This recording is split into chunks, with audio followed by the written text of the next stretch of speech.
seconds remaining. Denver a foul to give. Jokic trying to disrupt Rondo. He puts it in. Here's Davis, 4-3 in the win. Oh, it's good! Anthony Davis has won it for the Lakers!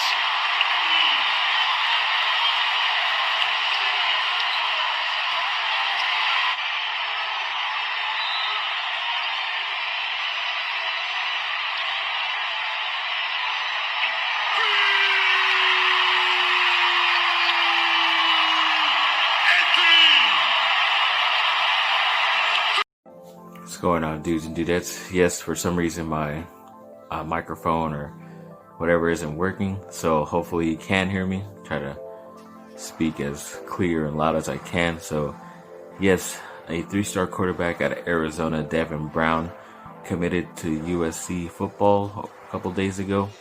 I guess they're trying to find the next Keaton Slovis out there, who's their starting quarterback now, and he was from Arizona as well, so maybe they found a pipeline or some type of magic down there, but haven't really checked him out highlights wise, but hoping to do that soon. See what else I can get up on him. Hopefully he is a good choice. Then Mike Pouncey, the starting center for the LA Chargers, is done for the season with a hip injury. It's gonna suck. They're just gonna shuffle guys around. Most likely Dan Feeney will get the start against Kansas City at center, move Forrest Lamp around and everybody else. So I mean, that's what they said these guys can do. They play multiple positions, so we'll wait and see what they can do that Sunday.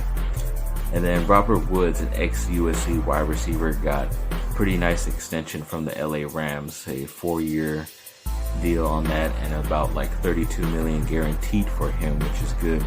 Definitely worth every penny, even though he's getting up there in age, but he still is great at what he does, and is a great blocking receiver as well. That's why they're so good in the run game, the Rams. And then yeah, I'm just definitely glad he was able to be appreciated as he is. And then the USC Trojans football team finally practiced since some point in July. I know they had a little bit of a COVID rise there, and then they had to stop for a bit, but yeah, they're finally able to get back indoors and work out and stuff, which is good. Just because there's a lot of news, especially this week on Thursday, the 24th, that the Pac-12 is going to meet and hopefully be able to decide on a date when to return, because everything's set up. They have the really quick testing, and all these places, all the counties have allowed these schools to pretty much play. So it's just waiting on the Pac-12 to vote, and hopefully that happens Thursday. And I know that one article said that they were targeting around Halloween as a start date, but I know a lot of the top coaches in the Pac-12 want at least 4 to 6 weeks maybe to ramp up, be able to practice before a season. But if it is Halloween, they won't get that chance, but you might have to just get going and try to get as many games in before anything else crazy happens in this world. And then yes, the Lakers got the Game 1 victory over the Denver Nuggets in the Western Conference Finals. LeBron did what he did, almost got a triple-double, or he did, I don't remember. And then Anthony Davis went off for 37 points, so definitely the focal point. That's what LeBron is doing, making sure he gets his points first, and then, just facilitating and doing what he does normally. But it's great to see what they can do. It was a nice, pretty easy victory, blowout win. A lot of nice highlights in there, as you see. But yeah, hopefully they can keep it going, keep it continuing against this comeback kids and the Denver Nuggets. Pretty sure a lot more of these games are going to be closer than this one, but the Lakers just have to be prepared for that. Hopefully they can make the right plays as they can, but I'll get into Game 2 later in this video. But yeah, as of right now, nice solid Game 1 victory for the Lakers, and hopefully it can continue for them.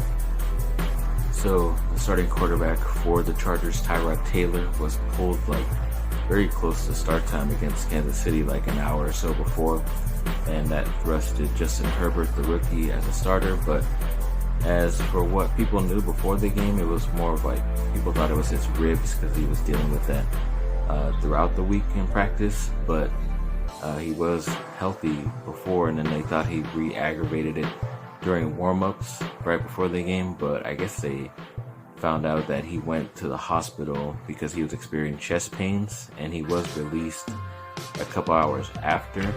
but they still haven't really officially said what happened or what was the cause of it. So I guess we'll have to wait a couple of days to hear the real news. But yeah, I'll get into how Justin Herbert did. But real quick, other Chargers news is Desmond King, one of my favorite cornerbacks that they actually have drafted recently. For some reason, he went on Twitter and was complaining that he hasn't been getting a lot of playing time, which is kind of surprising to me as well, because I think he's a great talent and he's going into the final year of his rookie deal. So if you're not going to play him, then why is he still on the team? You should make a trade here or there for another guy. So I think he is a good talent. Like I said, he should be playing. I like him a lot. Don't want to see him get traded, but if you're not going to play him, make him a little bit happier and get him on a team where he can get some reps instead of just being a bench player right now, because he deserves a lot more. But like I said, getting into Justin Herbert, so yeah, I mean, it was a pretty productive game. Even that Bleacher Report article says that he is legit, and even this morning on ESPN's First Take, Stephen A. Smith said he's a baller. He should be starting.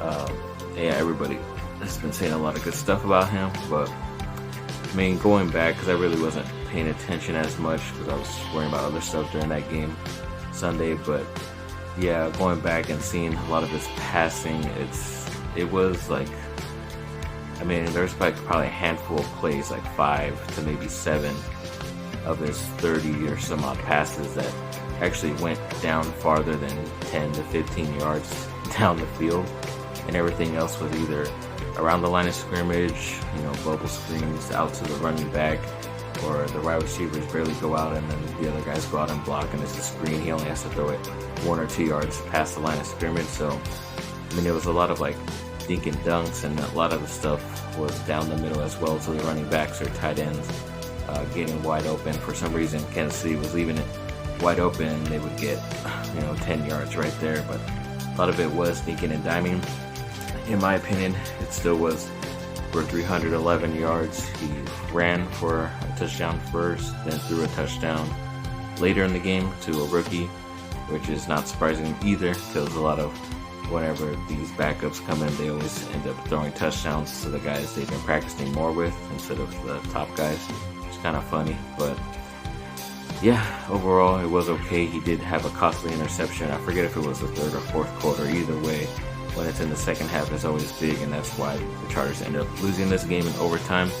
Yeah, a lot of people were saying, oh, it's a good game because the Chargers took the champions to overtime, but I don't know. That defense seemed vulnerable yesterday, and you could have scored a couple more points, in my opinion, a couple better play calls instead of running the ball a lot like Anthony Lynn likes to do, because he is a running back coach. But I think if you do go with Justin Herbert, you gotta let him sling it and do whatever he can.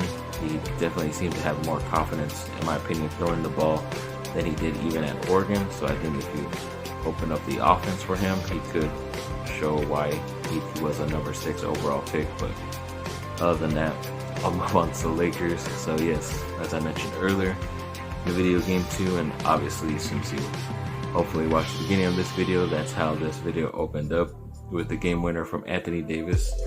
Yes, it was a pretty crazy game because of course Lakers weren't dominant, but LeBron himself was in the first half. Like, it seemed like he had 20 points in the first half, did whatever he wanted. And surprisingly, Davis was kind of slow scoring wise. I think he only had 6 points in the first quarter and was just gradually going along. And yeah, it was pretty weird because the Lakers had finally gotten a lead in the early third quarter, but then for some reason that third quarter always plagues the Lakers, because then they let any of these teams come back around that time. So I think at one point the Denver Nuggets were either close. I don't know if they had taken the lead at that time. I know they did in the fourth quarter a couple times when it was going back and forth. Yeah, it was a great game to watch fan-wise, but it was tough to watch as a Laker fan just because you kind of felt like this might be Denver's chance to steal one and be able to try to get some momentum going for them. But luckily, the Lakers were able to make a lot of good plays down the stretch, and pretty much Anthony Davis scored like the last 10 points for the Lakers, which was pretty crazy. But yeah, it was awesome to see. I think even that out of bounds play to win it wasn't even for AD. I think it was like the second option. It was supposed to go to LeBron, of course, but the defender of the Nuggets made a horrible play when Anthony Davis ran to his spot, and he was pretty much open. Jokic, who played well also for the Nuggets, even made a good contest right there, but wasn't good enough because, of course, AD hit that three. And, of course, because they're wearing the Mamba black jerseys, he yelled out Kobe. He kept saying that he yelled out Kobe for the game-winning shot, which is always cool.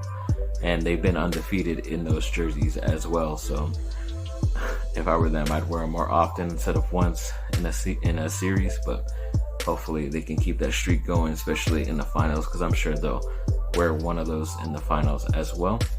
But yeah, overall, that's what's been going on, so hopefully some more good news happens for my teams.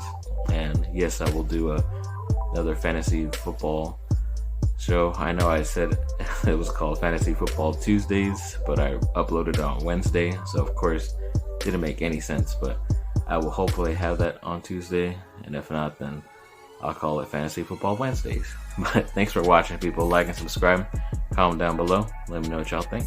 Have a great rest of your day. Bye on. Of course, I missed some miscellaneous news, so hopefully it's not a long add-on to the video, but yes, ex-Duke captain Justin Robinson, who recently graduated, did sign with a team in Europe, so congratulations to him. Hopefully he can make it to the NBA and the G League anytime soon, so good luck to him. And then Mike Shinoda of Linkin Park, he's been working on a lot of stuff recently solo, but he is also doing like a daily thing on his YouTube where he gets fan suggestions and he will make a mashup, like an instrumental, so it's just the sound, the music, and he'll take anything like a mariachi with some like hip hop and stuff. Like, he's done crazy things, and he is recently dropping the volume 3 version of that, which he puts into his CD, which is pretty cool. It's free on YouTube on his channel. You can listen to it. It sounds pretty awesome so far. Like, the first 2 versions have, the first 2 volumes, so go check that out. And then also, when it comes to some movie news, a couple of big things happened.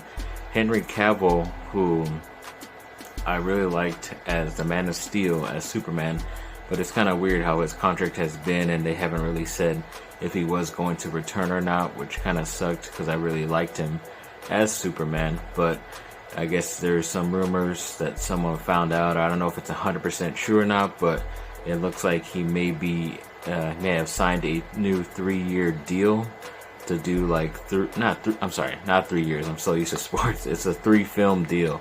So he's going to be at least in the next couple of 3 films from DC, which could be probably like Black Adam with Dwayne Johnson, and then Shazam as well. They kind of hinted at him at the end of that movie. He might be in that movie. He might have his own standalone movie as well. You never know. Or it could be in a Justice League movie with a group team up thing.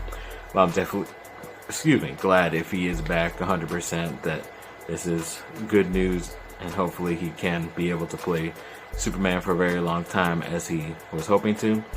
And then on the James Bond news, because everybody pretty much knows this is going to be Daniel Craig's last film as James Bond, No Time to Die, whenever that officially comes out. It's supposed to be out early this year, but of course with COVID. But yes, they supposedly have found a replacement.